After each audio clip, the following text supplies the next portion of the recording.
بسم اللہ الرحمن الرحیم۔ السلام علیکم۔ جمعے کے دن کے کچھ خاص تحفے۔ میں آپ لوگوں کے لیے جمعے کے دن کے کچھ خاص کلمات لے کر اس ویڈیو میں حاضر ہوئی ہوں۔ جو بھی ان کلمات کا خاص اہتمام کرے گا، اللہ کے ہاں اس کے لیے فائدے ہی فائدے ہیں۔ تو آئیے اپنی ویڈیو کی طرف آتے ہیں۔ رسول پاک نے فرمایا، جس نے جمعے کے روز مجھ پر 80 بار درود پڑھا، اللہ تعالیٰ نے اس کے 80 برس کے گناہ بخش دیے۔ پوچھا گیا، اے اللہ کے رسول، آپ پر درود کس طرح پڑھیں؟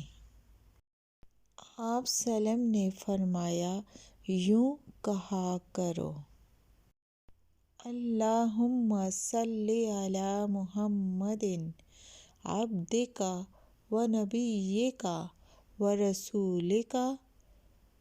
رسولک النبی الامی۔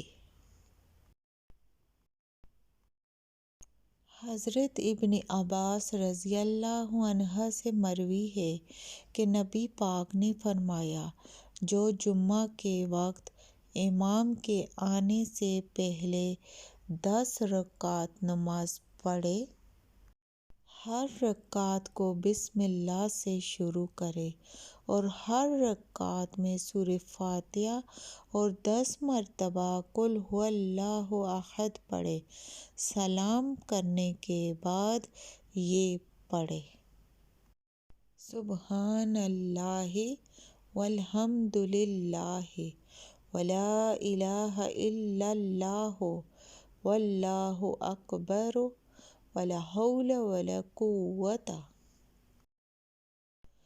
جو شخص جمعہ کی رات کو نماز عشاء کے بعد 4 رکعت نماز نفل اس طرح سے پڑھے کہ ہر رکعت میں سورہ فاتحہ کے بعد 21 مرتبہ آیت کریمہ پڑھے، نماز سے فارغ ہونے کے بعد 111 مرتبہ آیت کریمہ نہایت توجہ کے ساتھ پڑھے، 21 مرتبہ درود پاک پڑھے، اللہ تعالیٰ سے جو بھی دعا مانگے گا وہ قبول ہوگی۔ تو پڑھنا کیا ہے؟ لا الہ الا انت سبحانک انی کنت من الظالمین۔ جو شخص یہ چاہے کہ خواب میں سے نبی پاک کی زیارت ہو تو اسے چاہیے کہ جمعرات کی رات کو اس کی پڑھائی شروع کرے اور عشاء کی نماز کے بعد اس درود کو 31 مرتبہ پڑھے۔ اس عمل کو 40 رات تک کرے۔ خواب میں رسول پاک کی زیارت ہوگی اور اسے خوش بختی کی دلیل سمجھے۔ تو درود کیا ہے؟ صلوات اللہ و ملائکتہ و انبیائہ و رسلہ و جمیع خلقہ علی محمد و آل محمد وعلیہ وعلیہم السلام ورحمۃ اللہ وبرکاتہ۔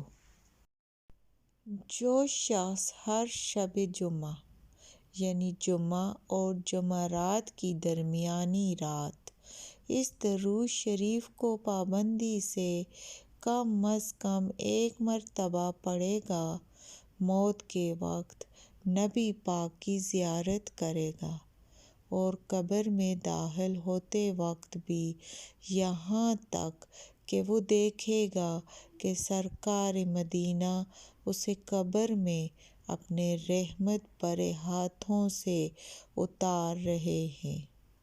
تو درود آپ نے کیا پڑھنا ہے؟ آئیے مل کر اس درود کی تلاوت کرتے ہیں۔ اللہم صلی وسلم وبارک علی سیدنا محمد النبی الامی الحبیب آل القدر العظیم الجاہ وعلی آلہ وسلم۔